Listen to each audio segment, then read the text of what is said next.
Good morning. Welcome to Plainfield Congregational Church, United Church of Christ of Plainfield, Illinois. Today is the 13th Sunday of Pentecost. It's August 22nd. Today's theme is the rule of compassion. The rule of compassion. And this morning's reading is from Mark chapter 3, first 6 verses. And the scene takes place in the synagogue. So this is a synagogue discussion. That's Mark's way of saying it's dealing with concepts of law and how religious behavior should be. And it's the Sabbath. And in this synagogue, a man with a withered hand comes forward, is there. And Jesus heals the hand. And the comment is it lawful to do good or to do harm on the Sabbath, to save life or to kill? And this is directed towards the people who are grumbling, which is amazing, pretty much the whole synagogue. Where other times when Jesus does healing, they're amazed, there's awe. Here, there's anger, hostility. Enough so that at the end of the reading, we hear the Pharisees are conspiring with the Herodians against Jesus and how to destroy him. These are pretty harsh words. Now, the Pharisees are the lay people of the synagogue and the leaders, and they're pretty strict about the law. The Herodians are a political party attached to Herod, who is in Galilee, not a Herod in Judah, because at that time there was no Herod in Judah. It was Pontius Pilate. And though the Pharisees knew that they couldn't do anything to destroy Jesus, the Herodians could manipulate the system to silence Jesus one way or another. So they're working together. Obviously, Jesus is not making friends with the religious leaders. And you wonder why.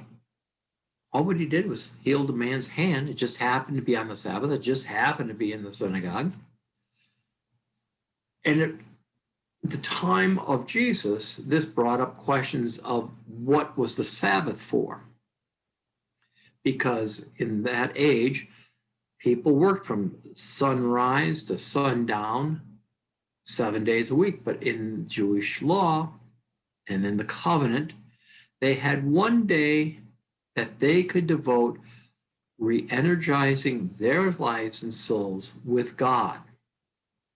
In fact, it was designed where even the cattle and animals and so on were to have a day of rest.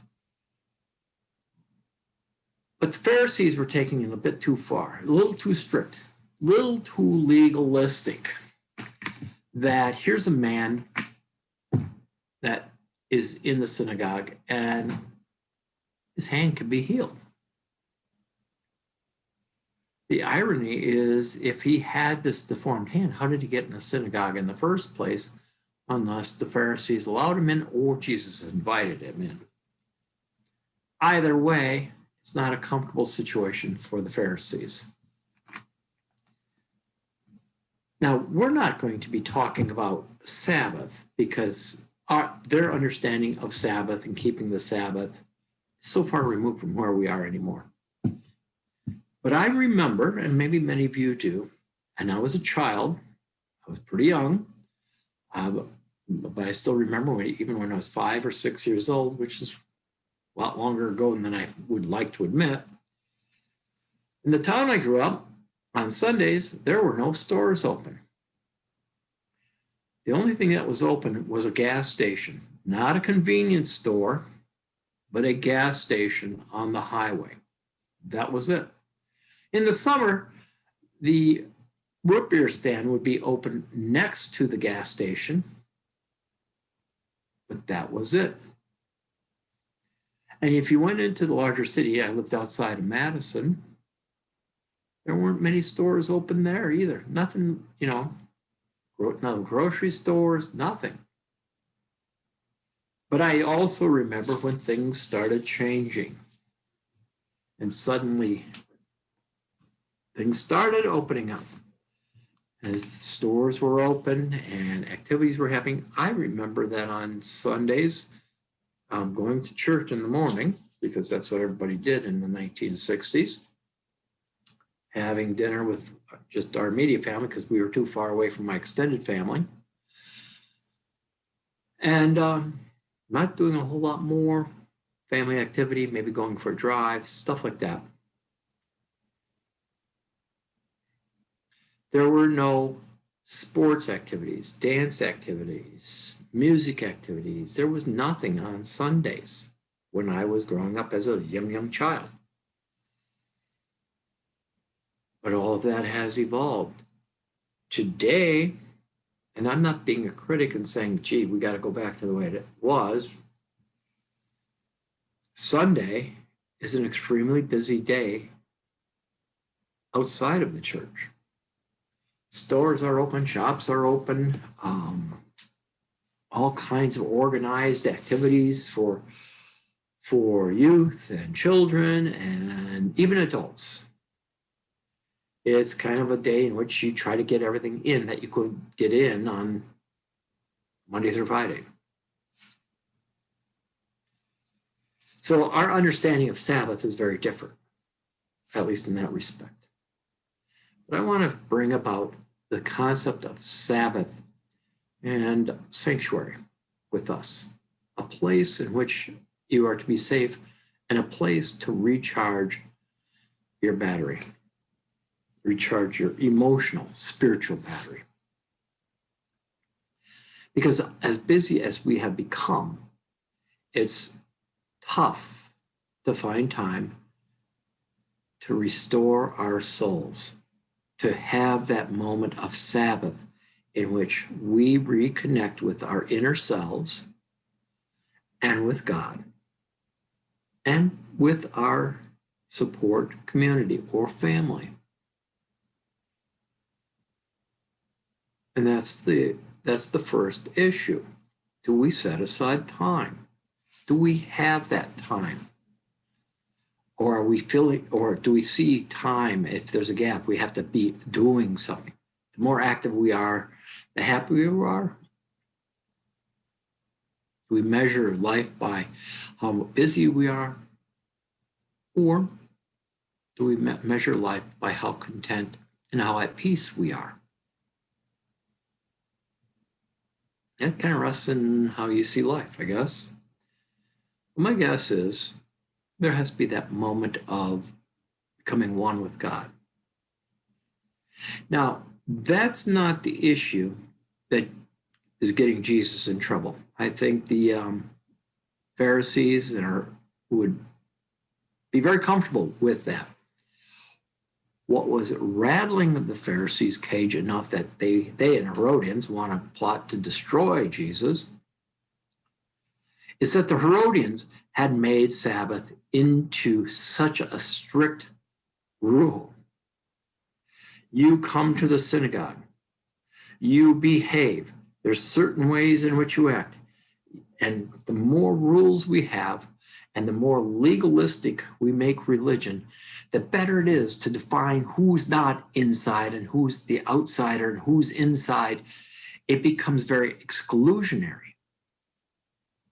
And we don't want someone like Jesus to come around and say, well, it's not about the rules, it's about life.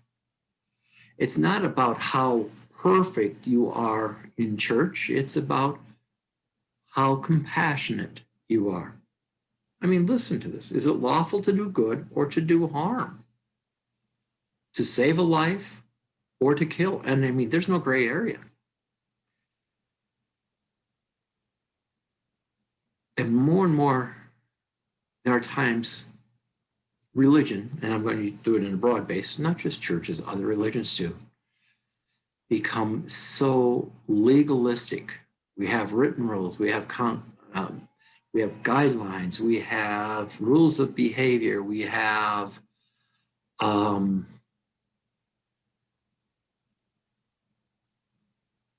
rules of what you are or are not going to do and believe and say that define whether you are a member or not. And a church, like I said, is as much of a sanctuary, a place of Sabbath rest. And when I say sanctuary, I don't mean we come in and you behave and this is how we're going to do it. It's a place that allows a person and allows a community to explore who they are, to reconnect with one another, to reconnect with God, to let the burdens of their life go for a while and give them to God and re-energize one's soul so that they can step out into the world to do God's work.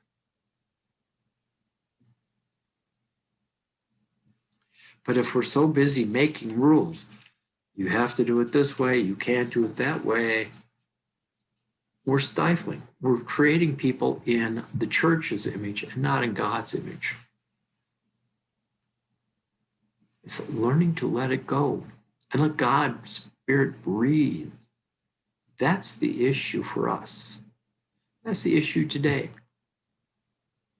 How do we accept people as they are so that they experience life with God, so that they experience the goodness of God, so they experience compassion and love and hope and are re-energized, knowing that this community is here not demanding things from you, but embracing you.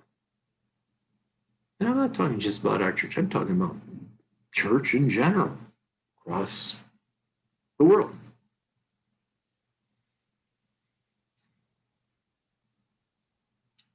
It's a place for us to have that moment of Sabbath rest and be ourselves, and be one with God, and learn to live. The problem with this, just like the Pharisees, is there are people within churches that want so much control, and they want to control where the church is going and what the church is going to do, and they're going to do it our way. Like the Pharisees, they're willing to destroy anybody that will alter that path. God is a God of life. God is a God of creativity. God is a God of imagination. God is a God of compassion and forgiveness and reconciliation. It is that spirit that says, let yourself be who you are. And whenever a group or a person or a church tries to stifle that, for no better term, you're no better than that church or group is no better than the Pharisees. What is the Sabbath made for? That moment for ourselves in which we dictate what goes on? Or is it for God to allow God to form us and energize us?